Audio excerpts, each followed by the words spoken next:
Did you know that working at a Massage Envy franchised location comes with perks you'll love?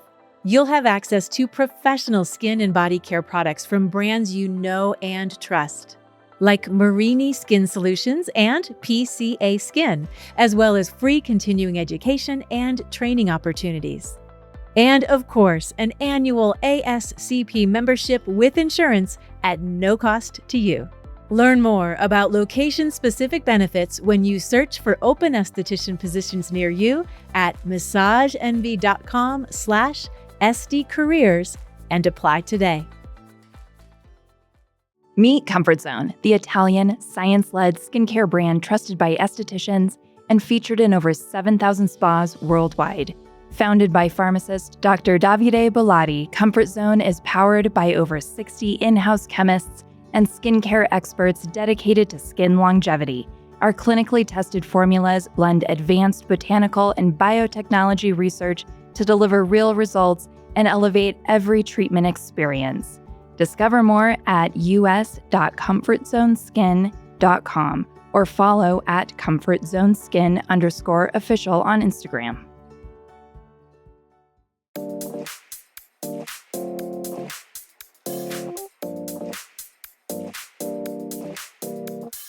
Hello and welcome to ASCP's Esty Talk. I'm your co-host, Maggie Staszcuk, ASCP's Program Director. And I'm Ella Cressman, licensed esthetician, big fan of aesthetics, and content contributor for ASCP. Ella, Happy New Year. Happy New Year. Did you have a good holiday? Yes, it was good. Yeah, love that weather. Yeah. Ella, we have a shout out. Oh my gosh. This is to Carrie Faulkner. She loves Esty Talk. She said to say hi to you, Ella. Hey, Carrie. Oh my gosh. I'm waiting for your DM, girl.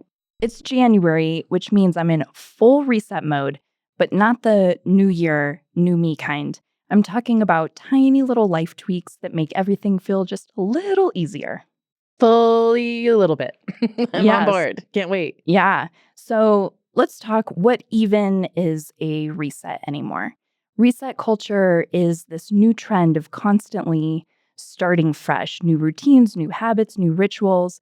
It shows up as life audits, seasonal resets, maybe it's home or wardrobe makeovers. Do you find yourself doing little resets?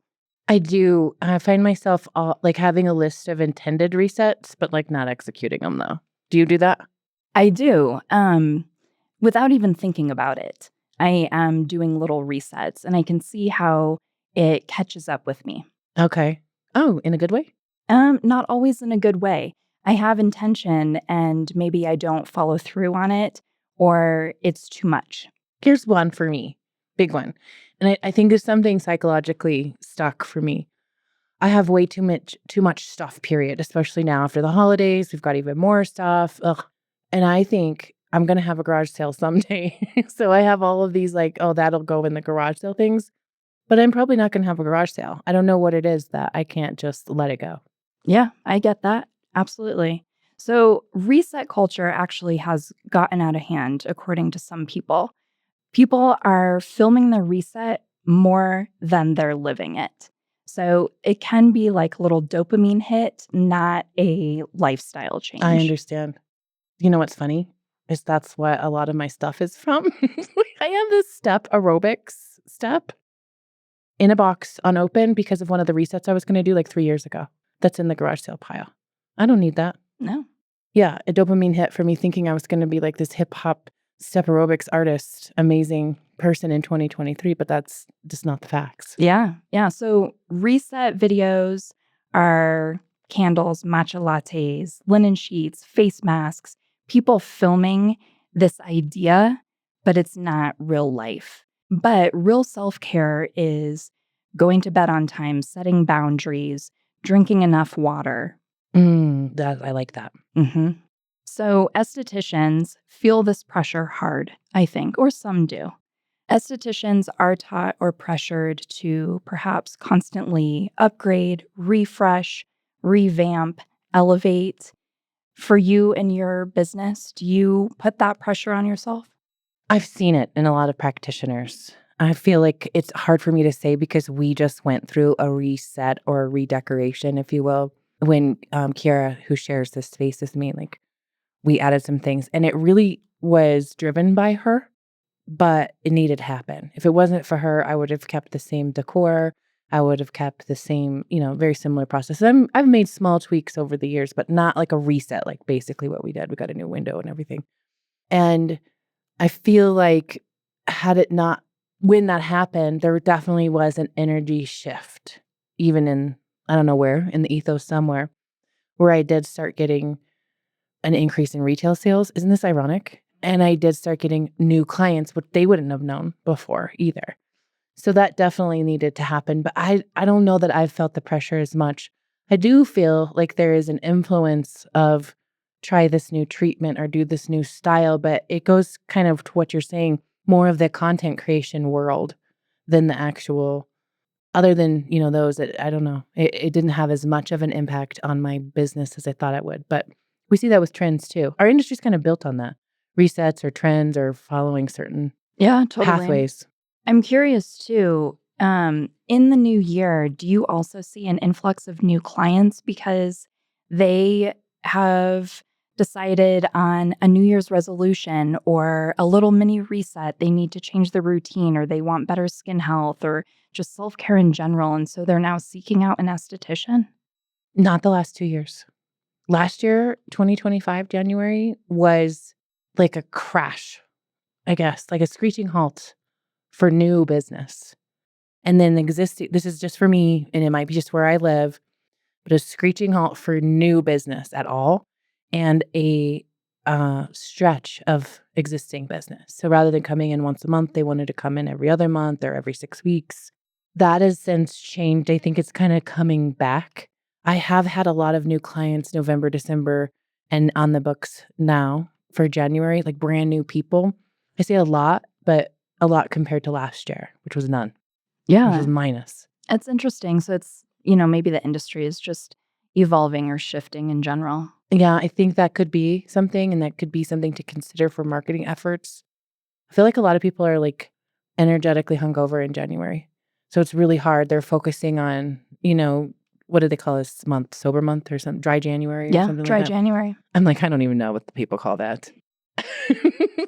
But I feel like there's a lot of things, and they're coming off of the energy of being so social that, what you're making me think of for next month even is like having some kind of a reset protocol maybe. Oh, smart. I love that. Mm-hmm. So speaking of resets for your business, let's talk about what our tiny little resets are going to be for this next year, 2026. Or maybe it's just for the month, like you mentioned, dry January. I think that's easier, bite size for me, because I feel like we all do this New Year's resolution thing. They say a good example is at the gym. January 1st, the gyms are packed. January 15th, it's like half as many people because it's well intended. But I feel like we all go into that going, this is my year. Have you ever said that to yourself? Every year. This is my year. This is the year things are going to be easier. This is the year things are going to be more productive. This is the year I am fit. This is the year. And then we get to March and we forgot those words that we said. Yeah. And then we could look back and be like, dang it. Well, maybe next year. Yeah. And then we go March through December just kind of figuring it out. Yeah. I mean, even my little resets, I'm saying them. I'm not going to live by them. Hold that thought. We'll be right back. Esties, if you're not yet offering sugaring hair removal services, you're missing out. For clients, sugaring provides lasting results, is more gentle, and leaves the skin looking radiant. For businesses, it's eco-friendly, safe, hypoallergenic, and most importantly, profitable. If I've piqued your interest, check out the official Sodexo-endorsed CPD sugaring program offered by Savvy Certification. Stand out with industry-recognized training, be added to a global registry, and gain the resources you need to start offering this service. Learn more at savvycertification.com. That's savvycertification.com. Okay, here we go. Let's get back to the podcast. What are yours? Less coffee, more me time in the mornings, turning off my work notifications after hours, so setting those boundaries. And like you just said, I'm also telling myself, this is the year I'm going to be more fit. I'm going to get better sleep. Like everything. I'm going to be a whole new me. Hallelujah, 2026. Oh, yeah. Look out. Not me. I'm not. I'm done. I'm done disappointing myself. Yeah. Because I do that too. Mm-hmm. But what I might try, so I had lost a bunch of weight before. I mean, my whole life I've been trying to lose weight or get healthy or whatever. But what really worked well for me, instead of being so like inhibitory or like strict, was one little thing at a time and then adding on to it a week at a time. Oh, okay. Tell me about this. So being very specific. So what I did, I mean, who wants to give up bread and cheese? I will never give up bread and cheese. I did it for 2 years. Wow. I did it for 2 years. And soda and anything drive-through, except for Starbucks, anything processed. So I had basically fajita vegetables, sweet potato. I can't even say the word anymore. I definitely burn out on it. But it was something I just like, this first week I'm going to do no bread. Mm-hmm. Then I still had cheese, I'm fine, And then the next week I'm like, okay, I'm going to stop with like creamer, coffee creamer. Mm-hmm. Okay, and then the next week I'm going to stop with cheese. And so I did like slow rolled it out and it worked. And so for you said less coffee, but what does that mean? So do you normally have like 3 cups? Yeah, I would say sometimes it's 4. So like, would you say instead I'm going to have 2 cups of coffee? Even just hearing you say this, I'm having anxiety. Your face is getting red. It's getting red because you have to commit to it. It's so much easier to throw it out there. Like I'm going to get better. But like, what does more me time in the morning mean for you? Okay, so I'm already doing this. She's getting anxiety, you guys. Her face is... She's sweating. This is not the day to discuss it. I am sweating. It's just one armpit.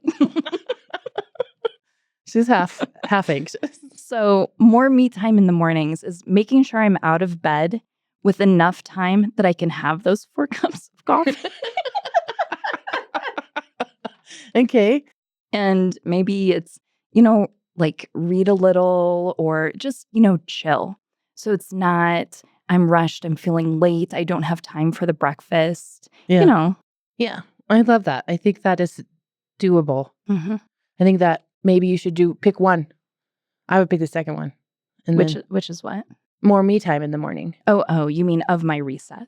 Of your resets. Yeah. Pick one and do that for a little bit. And then the next one. And the next one. Because you're calling these tiny resets, but these are big deals. Are they? Yeah. Less coffee? I saw your face. I know. This is a big deal, to have that coffee, because that coffee is something for you. It is. It's more than just hot liquid. It's probably it's a source of life. Yeah, a hug. Mm-hmm. There's a hug for you. Mm-hmm. So I don't know. I have a hard time doing like a resolution, but what I've been working on is connecting more with my physical self. I feel like, with my diagnosis of IIH in 2021, I really kind of succumbed to that. Mm-hmm. And I let that lead physically for a while. So I'm kind of taking charge back of my state of physicality. So that means I have this watch, like when it's a Fitbit, but whatever. So I'm doing a walk challenge. So at the office or at the shop, I get up and I walk around a lot more. So those are things that I've added into. I have to hit X amount. And then I've made myself accountable to my friends because we're in this group and we have to text each other at 9:00 that we had this many steps. Oh, so smart. I love that. Because if it's by myself, I'm going to be like, oh, tomorrow. And I'm going to resolution, just like a New Year's resolution, and I'll get that. And then the other thing is a water challenge that we do. Okay. Because it's hard. It is hard. Yeah. So it's those really are hard. And that's it. That's all I'm doing for 2026. Anything else is bonus. Okay. I think these are really good things though, and they're not little either. They're not. It's a big deal because I tell you at 5:00 I've got 4 hours left, and if I'm like 3,000 steps behind, I'm literally walking circles around like a crazy person. You're going on a little hike indoors because it's January. Yeah, I hear that. Okay. So we've kind of been talking about this a little bit already, but making resets work for you. I guess everybody is different, but you got to find those little tricks that work. And I love what you said about 1 week at a time. I'm going to implement that. Mm-hmm. I'm cutting that bread for 1 week. Oh my gosh. It could be your bread, it could be whatever is important to you. Yeah. So tiny life tweaks shifts your energy in the treatment room, I think. Absolutely. Because you're giving confidence or you're taking confidence away depending on the tweaks that you're setting or the reset that you're setting or the resolutions that you're setting. If you're like, oh, this is my year and I'm going to double my profits. And if by June you haven't doubled your profits, you're going to feel down. Yeah. And so if you feel down, that energy is transferred in the treatment room. They could feel it. Yeah. So instead of finding small goals that are attainable, that just boost you up, make you sit taller, taller, taller, when you're in the treatment room or when you're walking into a consultation with a brand new client, they see that. They think, oh my gosh, I want that. I want that. And that's somehow inferred and transferred to me what they have. So the difference between giving up and letting something stop taking energy. So I'm done taking everything to heart, not every comment is a crisis. Yes. Again, referring back to the treatment room. So also letting some things be easy this year, and we don't need to earn our rest. Interesting subject, because I think this goes back to hustle culture. Yeah. Where we think we've got to go so hard so that we can earn a day off. And it's kind of how corporate world is structured. After you get one day a month or whatever. I don't even know. It's been so long since I've been in that space, but that there's a reward for putting in so much instead of approaching it like I am investing in my work by resting right now. Yeah, totally. Okay, so you said something about being unbothered. That was interesting. What do you mean by that? Not letting those little things get to you. Maybe you have a client whose energy is down. Don't let that energy take you down. Or if you didn't hit a particular goal, perhaps, that you had for that day, don't let that bring you down.